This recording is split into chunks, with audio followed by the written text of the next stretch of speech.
Siap. Sebelum memulai pelajaran hari ini, marilah kita berdoa menurut agama dan kepercayaan masing-masing. Berdoa mulai.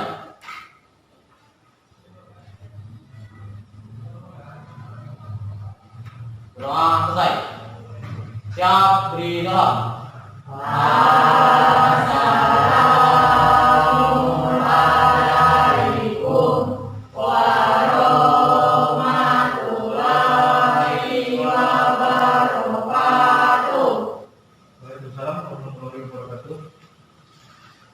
Ya, sebelum memulai pembelajaran hari ini, saya ingin melakukan absensi kalian semua.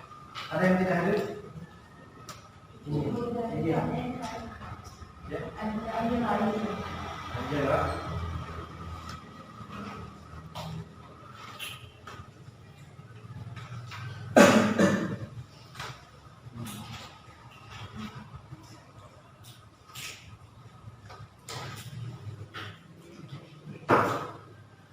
Sekarang Bapak akan membagikan lembar kerja serta didik dan juga materi pembelajaran untuk hari ini. Jadi saya kelompok.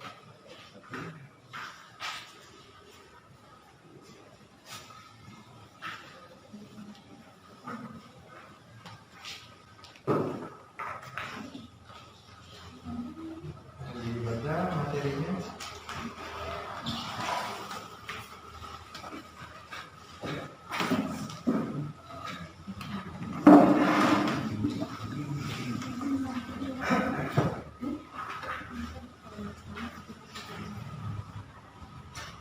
Ya, sambil dilihat materi pembelajarannya. Jadi pembelajaran hari ini kita akan membahas tentang ragam gejala sosial yang ada di masyarakat. Nah, sama seperti minggu-minggu sebelumnya pembelajaran kita yang lalu, kita masih di dalam bab yaitu sosiologi, berfungsi untuk mengkaji gejala sosial di masyarakat. Nah, jadi materi hari ini masih ada hubungannya dan keterkaitannya dengan materi yang minggu lalu. Nah, sekarang perhatikan ke depan.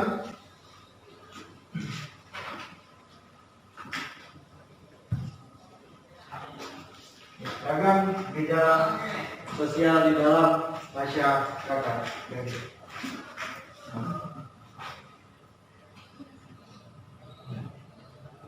Pengertian gejala sosial.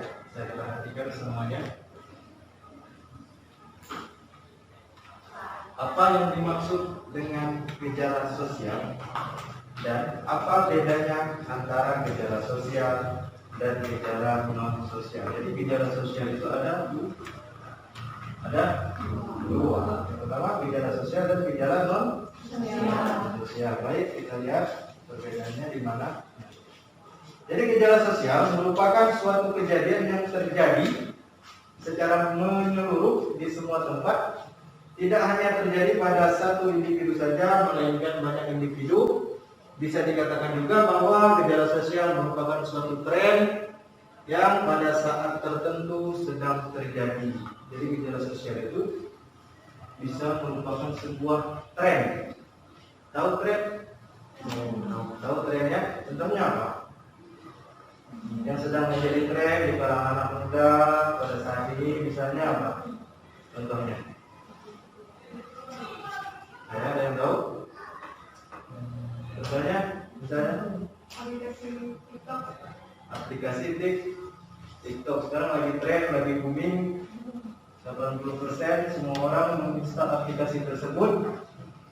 Itu juga termasuk salah satu gejala sosial. Kemudian ada lagi gejala sosial yang terjadi di kalangan remaja pada saat ini. Contohnya K-pop. Ya kan? Sekarang kan anak-anak muda, anak remaja zaman sekarang sering nonton K-pop, mengidolakan bintang-bintang Korea. Ya, tinggi, putih, bersih, bahkan ada yang berharap ingin menikah dengan orang Korea. Nah, jadi seperti itu. Kita lanjut.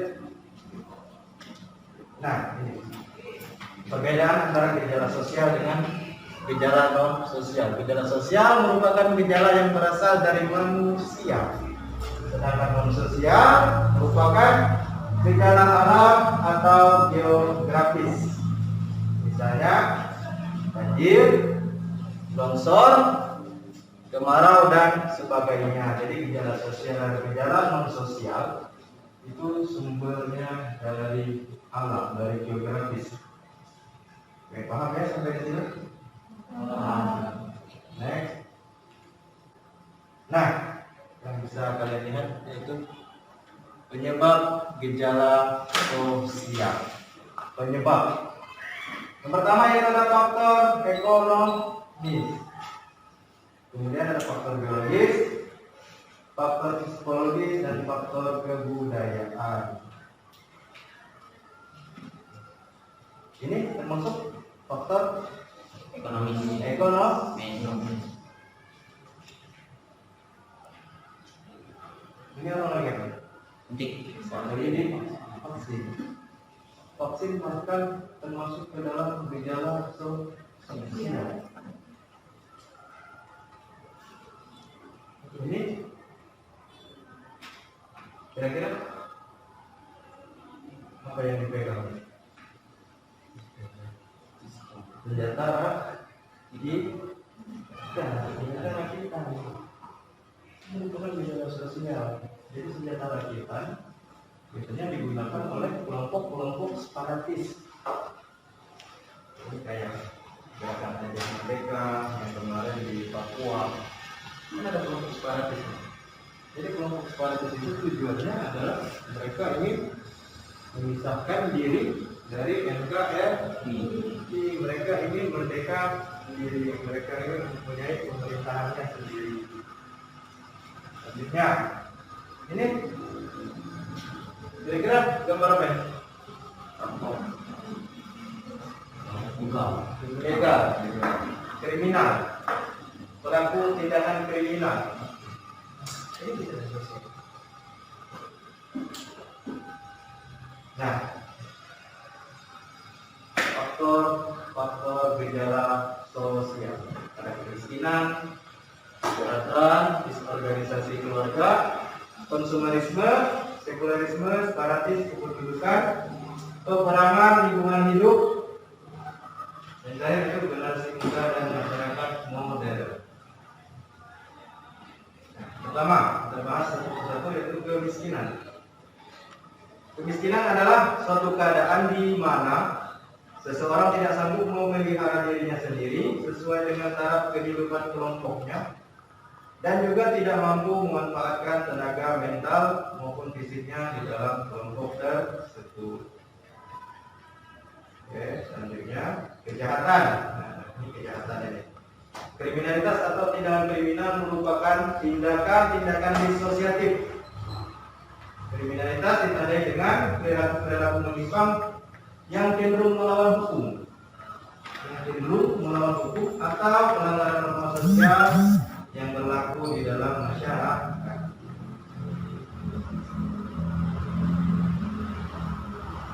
Selanjutnya itu disorganisasi keluarga. Disorganisasi keluarga adalah suatu keadaan keluarga yang sudah tidak harmonis. Disorganisasi. Jadi dis artinya tidak. Jadi sudah mulai tidak terorganisir. Keluarganya sudah mulai pecah. Setiap keluarga sudah kehilangan perannya masing-masing. Makanya disebut sebagai disorganisasi. Jadi kan keluarga itu adalah sebuah organisasi. Ketuanya bertindak sebagai kepala keluarga. Ibunya yang jadi bendahara kan, yang pegang uang di rumah kan ibu. Kalian lebih sering minta uang ke siapa? Ke ibu atau ke bapak? Ibu. Jadi ibu secara tidak langsung menjadi bendahara di dalam organisasi. Makanya disebut disorganisasi keluarga. Nah, akibatnya adalah anggota-anggotanya mengalami kegagalan dalam melaksanakan peran dan statusnya. Gagalnya seperti apa dalam melaksanakan peran dan status? Misalnya, seorang ibu biasanya kalau di rumah spesifik pekerjaannya seperti apa di rumah? Memasak, terus membereskan rumah. Nah, bagaimana misalnya seorang ibu ini sudah tidak melakukan itu lagi? Ibunya sibuk bekerja, ayahnya sibuk bekerja, anaknya sendirian di rumah, mengerjakan tugas sendiri, mau curhat tidak ada siapa-siapa di rumah, semuanya sibuk kerja. Nah, maka inilah yang disebut dengan disorganisasi keluarga. Kepala keluarga sudah mulai tidak berperan sebagai seorang kepala. Dengan istrinya tidak peduli, dengan anaknya tidak peduli. Nah, biasanya kondisi yang seperti ini yang biasanya menyebabkan menjadi biasanya disebut dengan ini apa? Broken home. Anak yang menjadi korban, ya kan? Karena anak di rumah tidak ada tempat untuk mengadu, tidak ada tempat untuk bercerita. Adalah sebagai disorganisasi keluarga. Nah, selanjutnya ada konsumerisme. Konsumerisme adalah perilaku hidup menggunakan cara-cara yang berlebihan dalam pemakaian barang. Sikap konsumerisme sangat dipengaruhi oleh gaya hedonisme. Hedonisme adalah perilaku yang selalu memuja kemewahan, hanya untuk prestis atau gengsi, selalu memamerkan kekayaan, pakaian mewah atau glamor, barang-barang mewah dan sebagainya. Jadi konsumerisme ini orangnya royal. Terkadang mereka membeli bukan apa yang mereka butuhkan. Mereka membeli atas apa yang mereka inginkan karena hanya ingin mendapatkan pujian dari teman-temannya. Dengan handphonenya masih bagus, belum bisa. Jadi kalau ada handphone keluaran baru, beli lagi handphone keluaran baru yang lebih mahal. Bajunya masih bagus, beli lagi baju yang baru. Jadi tingkat konsumsinya sudah berlebihan. Misalnya, contohnya lagi apa? Misalnya ke pasar, lauknya beli daging terus misalnya, ya kan? Padahal makan ikan dia tidak alergi gitu. Tapi karena prestis gaya hidup, jadi timbullah sifat konsumerisme. Oke, sampai di sini paham? Ada pertanyaan? Ya, kalau tidak ada kita lanjutkan lagi. Ya, selanjutnya ada sekulerisme. Sekulerisme adalah paham yang membeda-bedakan atau memisahkan antara kehidupan keagamaan dengan kehidupan dunia. Nah, sikap sekuler ini pada dasarnya merupakan pola pikir yang lebih mendahulukan kepentingan yang bersifat keduniaan. Jadi sekuler itu bebas. Mereka sudah tidak bisa dikatakan tidak peduli dengan agama. Sedangkan kita kan hidup sebagai umat yang beragama. Jadi mereka membedakan antara urusan dunia dengan urusan keagamaan. Jadi mereka mikirnya dosa sendiri, pahala sendiri. Jadi selama mereka bahagia, mereka senang, mereka lakukan. Contohnya negara yang pernah menjadi negara sekuler, sedangkan negara itu adalah negara khalifah terakhir di bumi dari khalifah, berubah menjadi negara sekuler. Ada yang tahu negaranya negara apa? Turki. Turki itu dulunya negara khalifah terakhir di muka bumi. Ketika kerajaan yang meninggal, kerajaan Utsmania runtuh, maka diubah menjadi negara sekuler. Wanitanya tidak wajib lagi pakai kerudung, mau pakaian seksi bebas wanitanya. Turki kan negara Islam, otomatis hukumnya juga hukum Islam. Nah, begitu berubah menjadi negara sekuler, maka hukum Islam semuanya dihilangkan. Jadinya Turki negara sekuler. Akan tetapi sekarang sudah dikembalikan lagi menjadi negara Islam yang seutuhnya di bawah kepemimpinan siapa presiden Turki yang sekarang? Ada yang tahu? Ayo, siapa presiden Turki yang sekarang?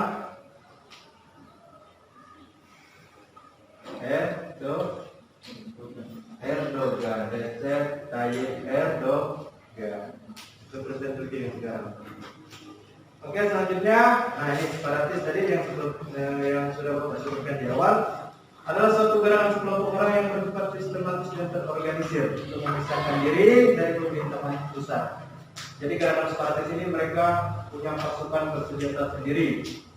Mereka melakukan perlawanan, mereka ingin melakukan kudeta terhadap pemerintahan pusat yang tujuannya adalah mereka ingin mempunyai pemerintahannya sendiri. Nah, selanjutnya itu adalah masalah kependudukan. Kependudukan merupakan realitas sosial yang dapat menimbulkan masalah sosial apabila tidak diatasi dengan cepat. Contohnya,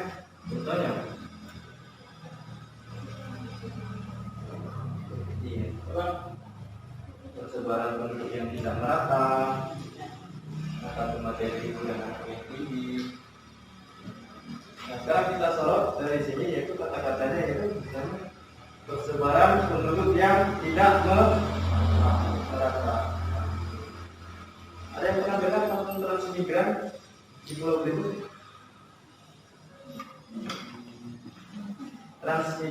Transmigrasi? Ada? Pernah dengar? Nah, itu adalah salah satu upaya untuk memeratakan jumlah penduduk. Jadi contohnya di Pulau Jawa karena penduduknya sudah padat, akhirnya pemerintah mengadakan program transmigrasi. Jadi orang-orang transmigran itu mereka diberikan lahan, mereka diberikan rumah yang sederhana. Nah, lahannya digunakan untuk berkebun, untuk mereka berusaha. Nah, jadi salah satu program pemerintah ini program transmigrasi. Tujuannya agar tidak ada kepadatan penduduk yang berlebihan di dalam satu wilayah. Kalau kita di sini kan banyak kan, ada yang di Citung Desa ada. Ini ada yang di mana kan? Di Lilangan. Nah, Translilangan ada. Di daerah Sijuk juga ada. Itu daerah Trans Bali. Isinya orang-orang Bali semua. Pernah lewat situ? Jadi kalau lewat di kampung itu berasa seperti liburan di Bali. Karena semua bangunannya persis di Pulau Bali. Next. Nah, peperangan. Peperangan adalah bentuk pertentangan yang dahsyat sehingga merugikan dan menimbulkan banyak korban atau terjadi disorganisasi baik di negara yang menang ataupun di pihak yang kalah. Jadi peperangan itu tidak ada untungnya. Yang menang kalah, yang kalah rugi, yang menang juga rugi. Bagi yang kalah rugi banyak. Nah, jadi ada dua langkah untuk menghadapi peperangan. Yang pertama itu ada tindakan preventif, yang kedua ada tindakan represif. Preventif itu tahu? Represif? Preventif dan represif. Hampir mirip dua kata ini, tapi maknanya berbeda. Jadi preventif itu adalah pencegahan yang dilakukan masih secara halus. Misalnya bernegosiasi, itu preventif. Bernegosiasi, berdamai, melakukan perjanjian itu preventif. Dengan represif itu langsung ditindak langsung. Jadi tidak ada kompromi lagi. Jadi kalau mau perang, ayo perang. Jadi tidak ada nego-nego. Jadi sampai sini Pak, perbedaan antara preventif dengan represif. Nah, contohnya gini, Bapak ambil satu analogi, contohnya. Misalnya, yang ini yang sering terjadi di sekitar kita ya. Si A, misalnya ketahuan mencuri barang tetangganya. Kejadiannya sudah lebih dari 2 kali. Nah, tetapi dari pihak korban, dari tetangganya, masih ada usaha untuk bernegosiasi, menyelesaikan secara kekeluargaan, berjanji supaya jangan mengulangi lagi. Nah, kalau tetangganya mengambil tindakan represif, otomatis tetangganya sudah langsung melaporkan kejadian itu ke pihak yang berwajib, ke pihak kepolisian. Itu tidak represif. Paham ya? Oke. Lanjut lagi. Nah, ini lingkungan hidup. Aspek yang termasuk ke dalam faktor gejala sosial. Lanjut. Nah, ini generasi muda dan masyarakat yang ngomong. Nah, ini. Oke, sampai sini ada yang ditanyakan? Sudah? Oke, kalau tidak ada, ini Bapak akan menyajikan suatu video. Bapak akan menyajikan suatu video pembelajaran. Nanti tugas kelompok kalian adalah menganalisis video tersebut sesuai dengan materi kita pada hari ini. Oke, bisa lihat gambar videonya, gambar kerjanya.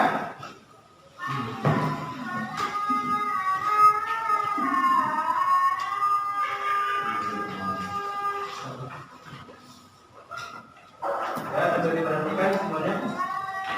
Jadi nanti isi dari video ini kita kaitkan, kalian kaitkan dengan materi hari ini. Misalnya, ini termasuk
Ya, oke. Sudah, bagaimana diskusinya setelah menonton video yang sudah Bapak sajikan tadi? Bapak mau satu orang mempresentasikan hasil diskusi kelompoknya sesuai dengan video yang telah kita tonton tadi. Ya, silakan satu orang. Ya, Elsa silakan presentasikan jawaban kelompok kalian ke teman-teman yang lainnya.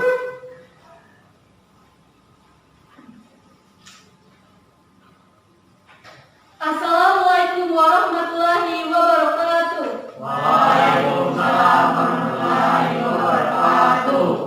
Perkenalkan, nama saya Elsa Nabila. Saya di sini untuk menyampaikan hasil diskusi dari kelompok kami mengenai video yang tadi telah ditampilkan. Jadi, menurut kelompok kami, berdasarkan hasil diskusi, bahwa video yang berjudul Harapan di Balik Kemiskinan termasuk ke dalam gejala sosial. Di dalam video tersebut menceritakan sebuah kehidupan keluarga pemulung atau pengumpul barang-barang bekas, yang mana kehidupan para pemulung ini berada di bawah garis kemiskinan. Sedangkan faktor penyebab dari kemiskinan tersebut termasuk ke dalam faktor struktural.